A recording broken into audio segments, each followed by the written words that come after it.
बहुत दिनों पहले की बात है। शांतिपुर में एक बहुत बड़ा जंगल था। उस जंगल में मीनी नाम का एक माँ बंदरिया अपने दो बच्चों के साथ रहा करती थी।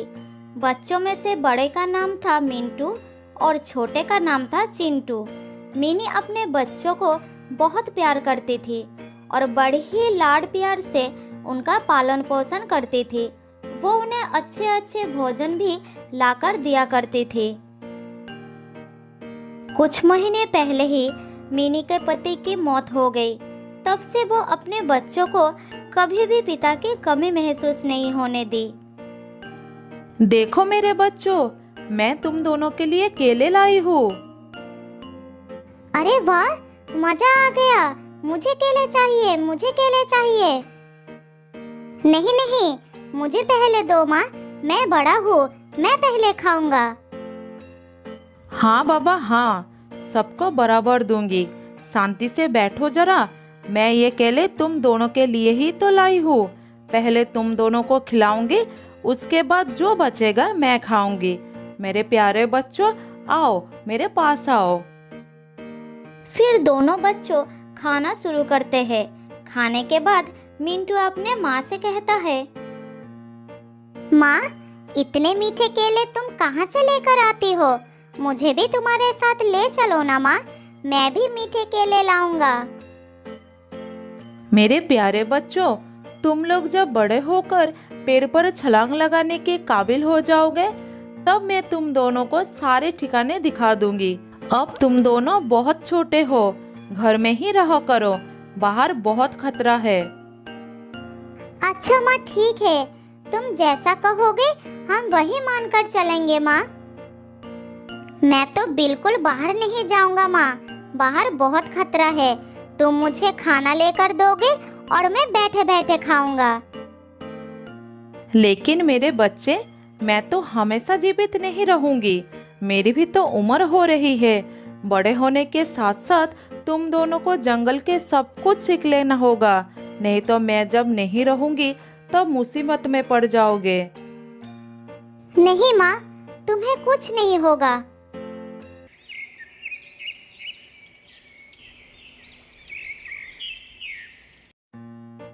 इसी तरह समय बीतता गया और समय बीतने के साथ साथ मिंटू और चिंटू बड़े होते जाते हैं। मेरे प्यारे बच्चों, तुम दोनों अब बड़े हो गए हो, इसीलिए मैं चाहती हूँ कि तुम दोनों मेरे साथ चलकर भोजन की तलाश करना सीखो।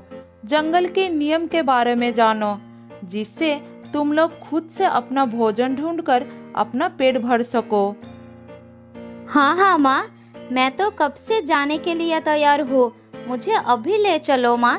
मैं इस घर के बाहर कभी नहीं गया हूँ। मुझे जंगल देखने का बहुत मन कर रहा है माँ। नहीं माँ, मैं नहीं जाऊंगा। मेरी तबीयत ठीक नहीं लग रही है, तुम दोनों जाओ। अच्छा अच्छा ठीक है, कोई बात नहीं, मैं तुम्हारे लिए भोजन लाऊंगी। फिर माँ बेटे भोजन लाने के लिए जंगल की तरफ चले जाते हैं और चिंटू घर में बैठकर आराम करने लगते हैं। इसी तरह कुछ और दिन बीत जाता है।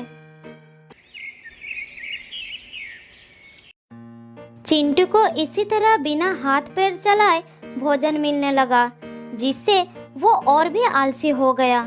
बाद में जब उसकी माँ उसे जंगल में जाने के लिए कहती थी, तो वो कुछ न कुछ बहाना बना देता था। बेटा चिंटू, क्या आज तुम मेरे साथ चलोगे? ऐसे बैठे रहने से कुछ नहीं होगा। तुम्हें भी तो खाना ढूंढना सीखना होगा। नहीं माँ, मेरे पैरों में बहुत दर्द हो रहा है और फिर जंगल से भोजन लेकर आना, इसमें कौन सी बड़ी बात है? तुम मुझे फालतू में परेशान कर रही हो। अच्छा ठीक है, तुम आराम करो, मैं खाना लेकर आती हूँ। मिनी को ये बात समझ में आ जाती है कि चिंटू की आदत बिगड़ गई है। वो आलसी हो गया है। अगर वो अभी भी नहीं सुधरा तो उसे एक दिन बहुत बुरे वक्त का सामना करना पड़ सकता है। इसी तरह मिनी उसके भविष्य को लेकर चिंतित हो जाती है। लेकिन चिंटू को लगता था कि उसकी माँ उसे अपने साथ ले जाकर बस परेशान करना चाहती है। खाना ढूंढना तो वो सीख ही लेगा, लेकिन अभी नहीं। इसी बीच एक दिन मिनी की मौत हो जाती है। दोनों भाई माँ के पास खड़ा होकर बहुत रोने लगते हैं।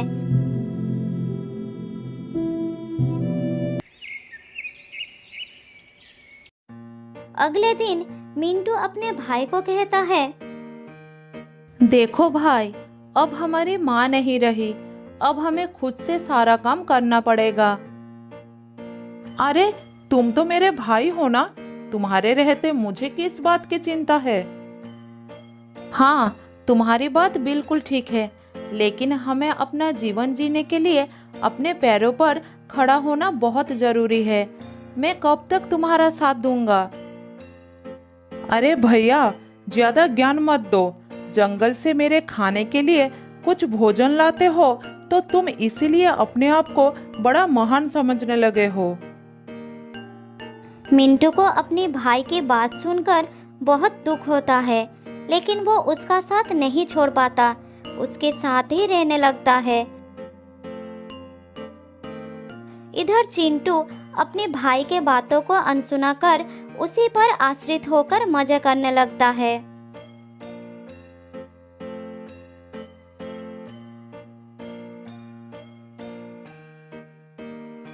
अरे चिंटू, कहाँ हो? ये देखो, आज मैं तुम्हारे लिए आम लेकर आया हूँ।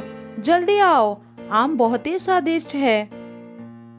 फिर चिंटू अपने भाई के पास आकर आम खाने लगता है। इसी तरह दिन बीतता गया।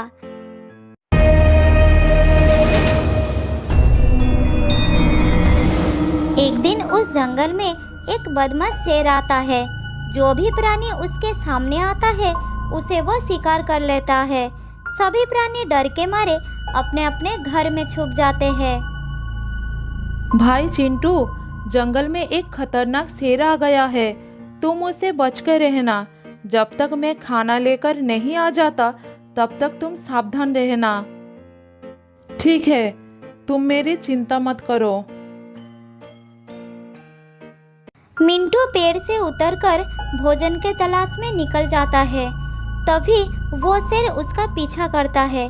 मिंटू शेर को देखकर दौड़ने लगता है। फिर किसी तरह एक पेड़ पर चढ़ जाता है और अपना प्राण बचा लेता है। लेकिन वो शेर उस पेड़ के नीचे बैठकर मिंटू के उतरने का इंतजार करने लगता है। ये शेर तो मेरे पीछे ही पड़ गया, अब मैं अपने घर कैसे जाऊंगा? इसी तरह रात हो जाती है, लेकिन शेर वहां से नहीं हटता, जिस कारण मिंटू अपने घर नहीं जा पाता। उधर चिंटू अपने भाई के घर ना लौटने के कारण भूखा ही रह जाता है, लेकिन वो भोजन के लिए कोई भी कोशिश नहीं करता। पता नहीं मेरे भाई को क्या हो गया। कहीं ऐसा तो नहीं वो जानबूझकर आज वापस नहीं आया? मैं सुबह से भूखा हूँ, अब मैं क्या करूँ? बहुत भूख लगी है।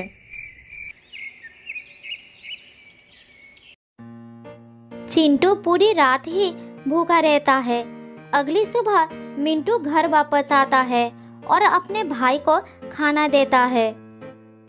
भैया, तुम्हारी वजह से मुझे पूरी रात भूखा ही रहना पड़ा। तुम तो भूखे रहे, मेरी तो जान ही खतरे में थी। अच्छा, ऐसा क्या हुआ तुम्हारे साथ? मिंटू अपने भाई को सारी बात बताता है। फिर उसे कहता है, इसीलिए तो कहता हूँ तुम खुद से कुछ काम कर लिया करो, जिससे जरूरत पड़ने पर बुरे समय का सामना कर सको। अच्छा, ठीक है ठीक है। इसी तरह समय बीतने लगता है। कुछ दिनों में बारिश का मौसम भी आ जाता है और तेजी से बारिश शुरू हो जाती है।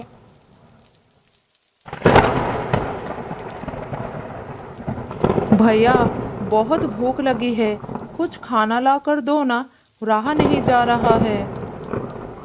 मैं क्या कर सकता हूँ, बारिश थमने के नाम ही नहीं ले रही। क्या हम बारिश में खाना लाने के लिए जा नहीं सकते हैं? माँ ने कहा था आंधी तूफान या तेज बारिश होने लगे तो घर से बाहर नहीं निकलना, जान को खतरा हो सकता है। दोनों भाई भूखे प्यासे बारिश रुकने का इंतजार करने लगते हैं। दिन ढलकर रात हो जाती है, लेकिन बारिश लगातार होती रहती है। सुबह होने पर वो देखते हैं कि जंगल में बाढ़ आ गया है और ऊपर से बारिश भी नहीं रुकी थी। हे भगवान, पूरा जंगल बारिश के पानी में डूब गया है, अब क्या करूं? भूखे भाई का हाल देखकर मिंटू से रहा नहीं जाता और वो खाने के तलाश में जाने लगता है। तुम अपना ख्याल रखना, मैं खाने की तलाश में जा रहा हूँ। मैं भी तुम्हारे साथ चलूंगा भाई। नहीं, अभी नहीं, बाहर बहुत खतरा है, बारिश भी हो रही है, मैं जल्दी कुछ खाना लेकर आ जाऊंगा। मिंटू खाना लेने के लिए चला जाता है और चिंटू घर पर भैया के लौटने का इंतजार करता है। बहुत समय बाद भी मिंटू वापस नहीं लौटता। अरे भैया अभी तक वापस क्यों नहीं आया? इतनी देर हो गई, भूख से तो मेरी जान निकल जा रही है। अगर मुझे खाना ढूंढने का अनुभव होता तो मैं खुद चला जाता। चिंटू को बहुत ही पछतावा होता है कि वो हमेशा दूसरों पर निर्भर रहा। उसने कभी भी किसी चीज को पाने की कोशिश नहीं की, जिसके कारण आज वो संकट में फंसा हुआ है। कुछ दिनों से लगातार भूखे प्यासे रहने से चिंटू की हालत बहुत खराब हो जाता है। फिर एक रात उसे भूखे सोना पड़ता है, लेकिन चिंटू के लिए उस रात के बाद अगली सुबह नहीं होती। वो हमेशा के लिए सो जाता है। तो दोस्तों, इस कहानी से हमें ये सीखने को मिलता है कि हमें कभी भी दूसरों पर आश्रित नहीं रहना चाहिए। बहुत साल पहले की बात है। एक जंगल में रहती थी एक लोमड़ी। वो बहुत झूठ बोलती थी। उसे इधर की बातें उधर लगाने का बड़ी शौक थी।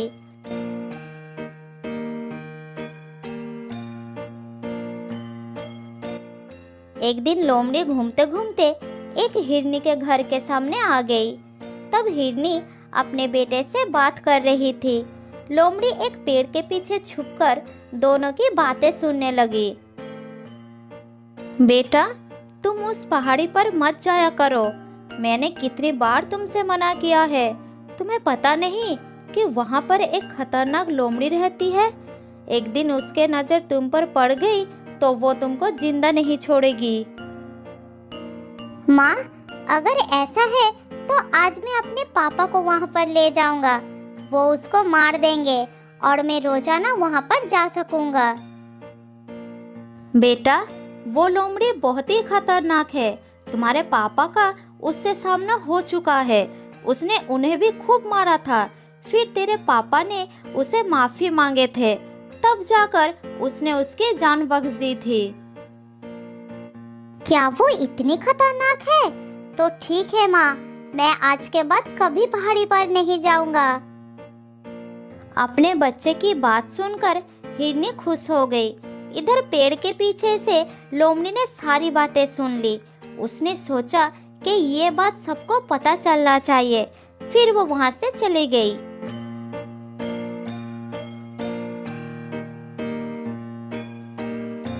वापस जाकर वो एक एक करके सारे जानवरों को ये बात बता दी कि हिरनी का पति एक लोमड़ी से पिट कर आया है। उधर हिरनी का पति जब जंगल में घूम रहा था, तब हर जानवर उसका मजाक बना रहे थे। वो सब यही कह रहे थे कि वो एक लोमड़ी से मार खा कर आया है। यही बात सुन सुनकर उसे बहुत गुस्सा आ गया। तब वो अपने घर पहुंचकर हिरनी के ऊपर बरसने लगा। तुमने लोमड़ी से कहा कि मैं एक लोमड़ी से मार खा कर आया हूँ। यही बात उसने पूरे जंगल में फैला दी है। तुमने ऐसा क्यों कहा? पति की बात सुनकर हिरनी ने उसे सारी बात बताई। अरे सुनो सुनो, गुस्सा मत करो, मैंने सिर्फ हमारे बच्चे को डराने के लिए कह दिया था और वो मान भी गया। मुझे नहीं पता कि लोमड़ी ने ये बात कब सुन ली। ये सुनकर हिरनी का पति लोमड़ी के पास गया और उससे बोला,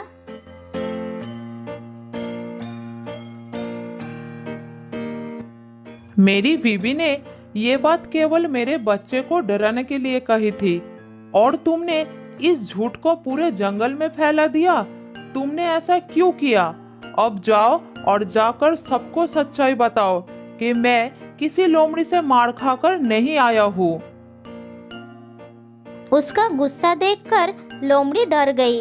उसने फिर सबके पास जाकर ये बात फैला दी कि ये सिर्फ एक झूठ था। फिर वो थका हारा हिरनी के पति के पास पहुंची। तब उसने उसे माफ कर दिया और लोमड़ी अपना घर लौट गई।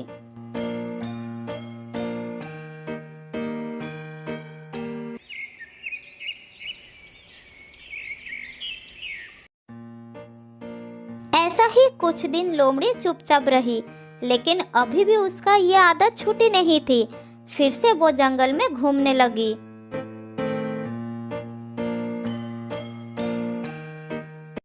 एक दिन शेर महाराज गुफा के सामने आराम कर रहा था। तभी उसके पास दूसरे जंगल का एक शेर राजा आया। दोनों शेर को एक साथ देखकर लोमड़ी उसकी बात छिपकर सुनने लगी। अरे तुम मेरे जंगल में कैसे? मैं तुम्हारी तरफ दोस्ती का हाथ बढ़ाने के लिए आया हूँ। दोस्ती का हाथ? मेरी तरफ? क्या कहना चाहते हो तुम? शेर खान, तुम्हारा जंगल कितना बड़ा है और मेरा जंगल कितना छोटा। मुझे पता है कि तुमको इस जंगल को संभालने में कितना तकलीफ होता होगा। ऐसा कुछ नहीं है, मैं मेरे जंगल को अच्छे से संभाल रहा हूँ। किसी को मुझसे कोई तकलीफ नहीं है। शेर खान, मैं तो तुम्हारी भले के लिए ही कह रहा था। तुम मेरे और अपने जंगल को एक कर लो, फिर हम दोनों मिलकर इस जंगल में राज करेंगे।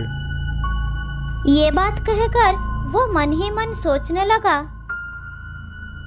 बस एक बार ये हाँ कर दे, फिर इसके जानवरों के साथ मिलकर इसी को मरवा दूंगा। तब दोनों जंगल पर मेरा ही राज होगा।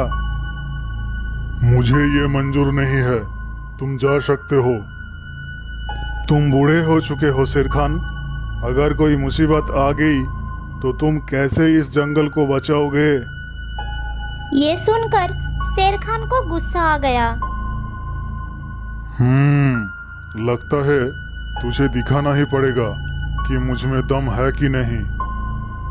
नहीं नहीं, रुक जाओ। अभी तो मैं जा रहा हूँ, लेकिन कुछ ही दिनों बाद मेरा भाई जंगल आ रहा है। वो तुमसे बहुत ज़्यादा शक्तिशाली है। अगली बार मैं उसी के साथ आऊँगा। लगता है तुमको अपनी जान प्यारी नहीं है। हा हा हा, मुझे मार भी दोगे तब भी वो यहाँ जरूर आएगा और तुम्हारे जंगल को साफ कर देगा। ये सुनकर शेर खान जोर जोर से हंसने लगा। क्या बोला तुम? तुम्हारा भाई आएगा? तो सुनो, मेरा भी एक भाई है जो पास के जंगल में राज करता है। मुझसे ज़्यादा जवान और ताकतवर है वो। मैं उसी को बुला लेता हूँ। लेकिन अगर वो इस जंगल में आएगा तो उसको भी शिकार की जरूरत पड़ेगी। तो क्या हुआ? तुम्हारा भाई आएगा, वो भी बिना वजह मेरे जंगल के जानवरों को मारेगा। इससे अच्छा मैं अपनी भाई को ही बुला लेता हूँ। वो रोजाना 3 जानवर को शिकार करता है। यहाँ भी ऐसा करेगा। अब मैं तुमको मार देता हूँ। जब तक तुम्हारा भाई आएगा उससे पहले मेरा भाई यहाँ आ चुका होगा। अरे नहीं शेर खान, मैं तो बस ऐसे ही तुमको डराने के लिए कह रहा था। मेरा कोई भाई नहीं है, मैं जा रहा हूँ। ये कहकर वो वहां से भाग गया। इधर लोमड़ी सोचने लगी, अरे बाप रे, रोजाना 3 जानवर, ये बात तो सबको बताना पड़ेगा। ये कहकर लोमड़ी वहां से चली गई और उसने ये बात पूरे जंगल में फैलाना शुरू कर दी। वो जानवरों के पास जा रही थी और यही कह रही थी, शेरखान अपने भाई को इस जंगल में बुलाने वाला है। अब ये दोनों भाई मिलकर रोजाना 3 जानवरों का शिकार करेंगे और कुछ ही महीनों में जंगल खत्म हो जाएगा। ये सुनकर जानवरों के दिल में डर पैदा हो गया। तब सभी जानवर उस जंगल को छोड़कर जाने लगे। शाम होते होते जंगल एकदम खाली हो गया। शाम को जब शेरखान घूमने निकला तब उसे कोई भी जानवर नजर नहीं आया। तालाब के पास भी दूर दूर तक कोई जानवर नहीं थे। अब उसे चिंता होने लगी। कहीं शेरू ने सच में अपने भाई को बुलाकर जानवरों पर हमला तो नहीं किया? वो सब कहाँ चले गए?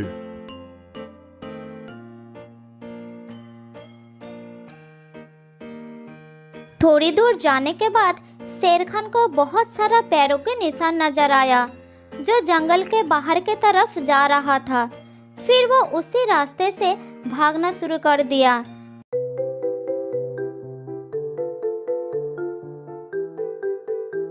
थोड़ी दूर जाने के बाद उसे सभी जानवर जंगल से बाहर जाते नजर आए। शेरखान सबके सामने जाकर खड़ा हो गए। क्या हो गया तुम सबको? कहाँ जा रहे हो जंगल को छोड़कर? थोड़ी देर तो कोई कुछ नहीं बोला। फिर हाथी ने हिम्मत करके कहा, वहाँ रुककर मौत का इंतजार करने से अच्छा है कि हम यहाँ से चले जाए। मौत का इंतजार? तुम लोग क्या कहना चाहते हो? हमें पता चल चुका है कि तुम अपने भाई को भी इस जंगल में बुलाने वाले हो, जो कि रोजाना 3 जानवरों को खाकर अपनी भूख मिटाता है।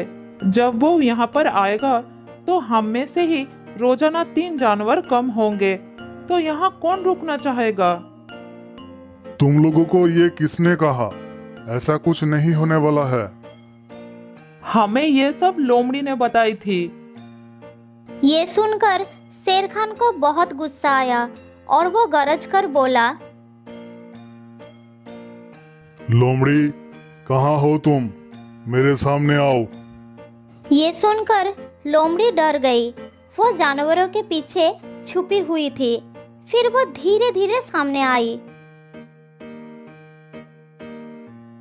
तुमने ये झूठ क्यों फैलाई? जल्द ही बताओ, इसके पीछे क्या कारण था? महाराज, मैंने आपको कहते हुए सुनी थी। आप शुरू से कह रहे थे कि आप अपने भाई को बुलाने वाले हैं और फिर रोजाना 3 जानवरों का शिकार किया करोगे। मूर्ख, तुमने ये नहीं सुना शेरू क्या कह रहा था?